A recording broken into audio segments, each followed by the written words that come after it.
శివాలయంలో ప్రదక్షిణం చేసేటప్పుడు పదఘట్టన వినపడకూడదు. మీ అడుగుల చప్పుడు కాని వినపడిందా ప్రదక్షిణం చేసేటప్పుడు మహాపాపం వేస్తారు ఖాతాలో. పాదాల చప్పుడు వినపడకుండా ప్రదక్షిణం చేస్తే పరమశివుడు అంత ప్రసన్నుడవుతాడు. శివాలయంలో ప్రదక్షిణం చేత వచ్చేస్తుందంతే శక్తి అంతా. ఎలా ప్రదక్షిణం చెయ్యాలని అడిగారు. నిండు గర్భిణి ఇంకొక గంటలోనో 2 గంటల్లోనో ప్రసవం అవుతుంది. కిందంతా బిందెతో నూనె పోసేశారు. ఆమెకు ఒక పెద్ద బింది ఇచ్చి నీళ్లు చంకలో పెట్టారు, డొక్కలో. ఆమె పట్టుకుంది. ఇప్పుడు ఆ నూనె ఉలికిపోయిన నేల మీద నడుస్తోంది.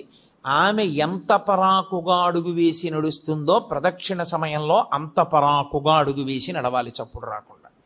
అదే ఉపమానాన్ని వాడింది శైవాగమం. యథాతథంగా మీకు నేను ఆ ఉపమానాన్ని అందించాను. అంత మెల్లగా పదఘట్ట